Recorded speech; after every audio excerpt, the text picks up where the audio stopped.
Hello everyone. So now we are going to start our first session of control structures, and we are going to cover decision making statements in this chapter. So first let me take a new project. Now I will write include stdio.h, which is necessary, right, to execute printf statement. After that I'm writing int main. You can also write void main, but if I'm writing int main I have to write return 0. Then after first program I'm demonstrating simple if. So for simple if I need a single condition which is need to be true to execute some code, but I will not bother whether what if it is false, right? So I'm writing, say, I'm entering int marks, and I'm taking this marks from user. So for that I'm using scanf and %t. We all have studied about scanf, printf, and all of that in the second chapter itself, right? So for scanf, I have to write ampersand marks and semicolon. Semicolon is one of the most important thing. So make sure that you don't forget to put that. Otherwise, you will throw an error, right? You will be thrown an error. So after that, I'm checking if marks is greater than or equal to 24. So if it is, then it is going to print f, say student is student passes the exam, right? If it is true. But as it is simple if, I'm not bothered about what if the condition is false. So I'm not writing else statement over here, but for that I'm writing, say, printf and printing statement which is executed regardless of the condition. So this statement will be executed. So this is the block which is going to be executed whether the condition is true or false. So this was the block, right? If you remember the flowchart of previous lecture. So this is all about simple if. Let me save this. Let me save this as, say, simple if, or say decision making statements, right? So okay, and now if I compile it and if I just run it, you can see it is asking me for the marks. If I enter 24 exactly, then it is student passes the examination, and after that it is printing. Okay, so this is what happening because I have not put new line over here. So I want that this must be new line. Also I want to add printf enter marks of student, right? I want to add these two things. Now if I again compile it and run it, you can see it is first asking me enter marks of student. So I'm entering 24 over here. Student passes the exam. This second line you can see over here. Student passes the exam is executed because the condition is true. If the condition was not true, it won't be executed. And this line printing statement which is executed regardless of the condition will be executed even if the condition is false. So let me show you that again. Compile it and run it. I think the spelling of statement is wrong. I'm correcting it. And now compile and run. You can see enter the marks of student. I'm entering say 19.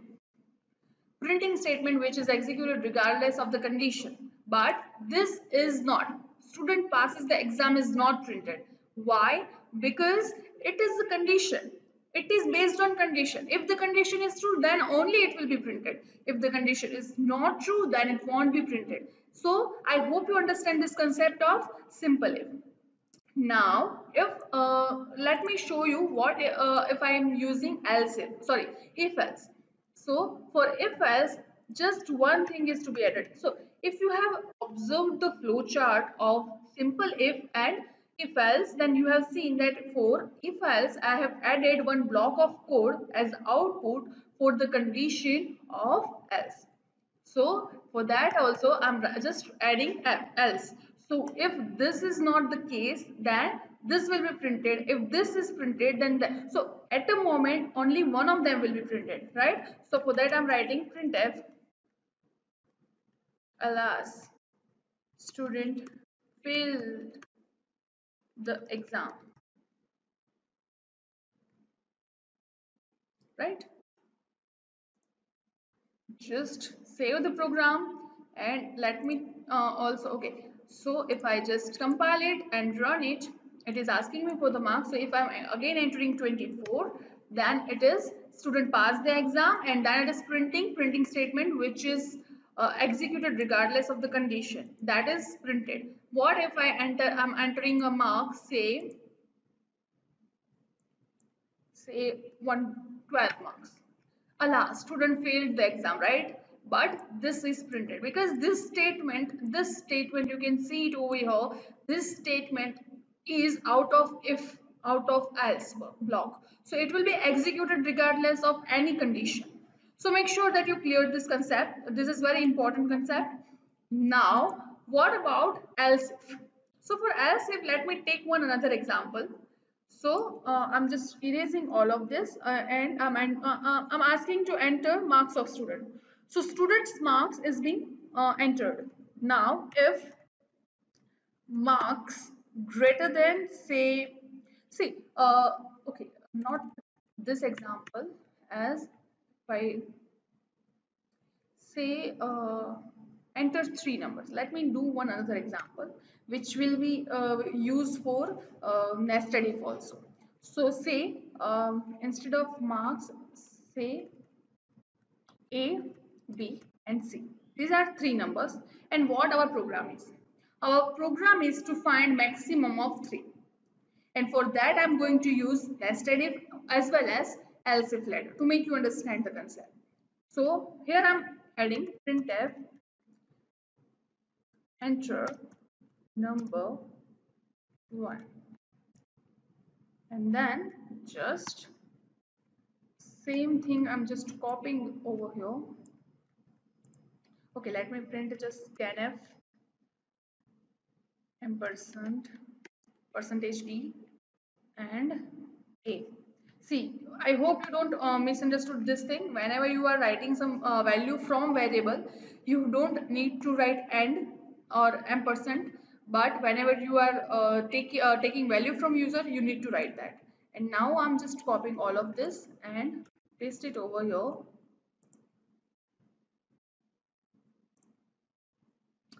And okay, so now I'm changing this to B and changing this to C. And I have taken percentage D because the numbers are integer. So if the numbers are float, you have to take F, percentage F. So make sure that you don't write it incorrectly. Now the main part comes. If how I can check whether the number one number is greater than all of other two. I will check the condition that whether this number is greater than first number and whether this number is greater than second number or not. If both of this condition is true, then my number is greater than both of the others. But what if one of the condition is false?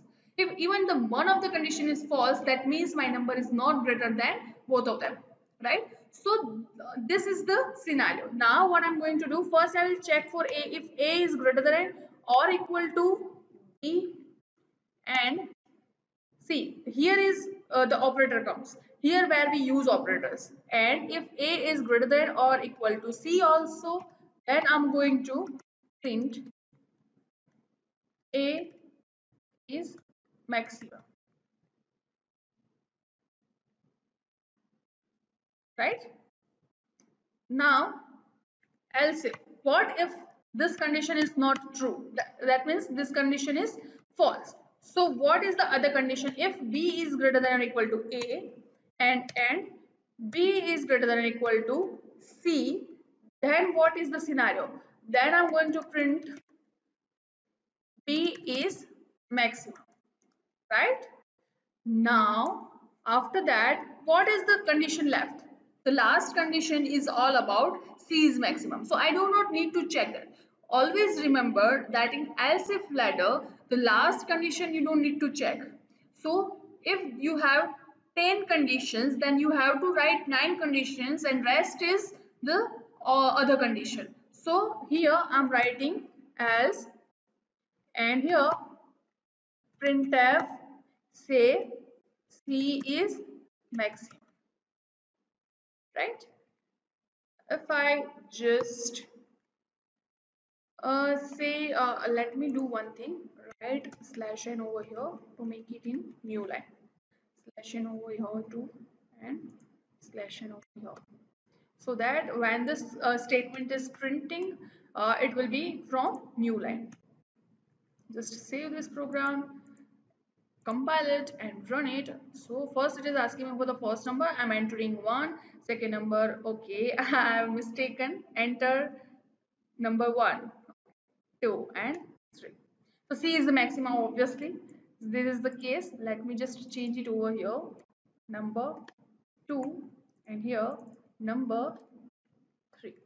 You can also do one thing, instead of writing just A, B, C over here, you can write percentage D is maximum, and here you can write A. So instead of A, it will print the actual value inside the variable A.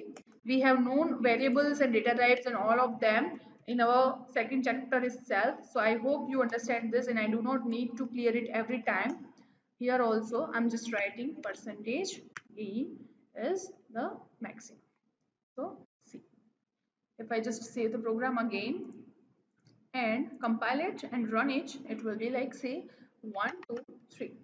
So 3 is maximum, right? Instead of this, if I just say enter another numbers, that is 24, sorry 25, 24 and 20 or 12. You can see 25 is the maximum number. So this is how we use else if ladder. Even if you have 10 cases, you can write 9 condition using else if, and in the last condition you are going to use else. Now what is nested if? Nested if is all about say if inside if. So for nested if, we just need one modification. How I can modify that, let me show you. Instead see, I'm taking the same example but with different condition. So I'm taking the same example with different condition, and how I can use that, I'm just taking 3 values from user, but instead of checking both of the condition at the same time, I'm using if inside it. How? If A is greater than B, or say greater than or equal to B. So only if A is greater than or equal to B, then only the condition or control goes inside this if block, this if block. Otherwise it will go to this else block, right? If this condition is true, then I'm again writing if A is also greater than or equal to C. What if this condition is true? That means this condition is already true. This condition is also true. That means printf A is, or say A slash n A, or let me write, okay, A is maximum, right? So A is maximum. Now you can say what if this condition is true? if I'm writing else over here, what does this else means? That means this condition is true but this condition is not. So here when the control goes inside, that means here a is greater than, let me write it in comment, a is greater than or equal to b. So this condition is true, and if it goes inside this, that condition a is greater than or equal to c is also true. That means a is greater than both of them. So a is maximum. But if the control goes inside this, that means a is greater than b, but a is less than or equal to, or say a is less than c. This is the condition. So what if this is the condition? A is greater than B, but A is not greater than C. That means who is maximum? This is a simple mathematics, guys. Slash n, C is maximum, right? And this is the same case when I am dealing with else. If condition come inside else, that means a is less than B. So control goes inside this else block only when A is less than B. So if A is less than B, and then after I'm checking whether A is greater than or equal to C or not. So A is already less than B, but A is greater than C. So that means B is maximum. See, this is the simple logic. A is greater than C, greater than or equal to C, but A is less than B, so B is maximum. What if this is not the case? That means A is less than C, A is less than B. In this time, I cannot assume. So let me change the top condition over here, because if I don't change it, I have to do so many nesting. So let me write something as if B is greater than or equal to C. What does this condition mean? That means A is already less than B. Now if B is greater than C also, then yeah, that means B is greater than or equal to C also. That means B is maximum. If this condition is true, that means B is less than C. So a is less than B, B is less than C. So who is maximum? C is maximum. So this is how you can write a condition. And now we will check whether whatever we have written is true or not, right? So enter one number, say 12, 14 and 2. So B is maximum, right? Now I just forgot that instead of A and B, you can also write percentage D. Percentage D. And what was that here? That means a is maximum, here C is maximum, here B is maximum, and here C is maximum, right? So this is what the case. Now see, whenever you are writing a program, make sure that your code is optimized. Even you can optimize this code also. Make sure that you write lesser loops, lesser comparisons. Make sure that you are avoiding these computations to make your program more efficient. In small programs, the effect will not be reflect, but when you are writing a higher module or a bigger programs, it will have an effect. So make sure that your program is more efficient, more optimized. So now think how you can even optimize one of the sentence. You can also eliminate one printf over here. Now you think how. This is I'm giving you as a homework. So this is all about simple if, else if, ladder, if else and nested if. In next lecture we are going to study some more example of if else, and then after we are going to study about switch cases. I hope you enjoyed this class, and if you have any doubt regarding the code or something, I'll make sure that I post this code in the comment section below or in the description box. You can see the code over there, and you can perform it by your own in your own device. Even if you have any doubt, you can just mail me on kml310894@gmail.com, or else you can also comment below the comment section to make your I'll make that your doubt is clear and you understand the things. So see you in the next lecture. Thank you so much.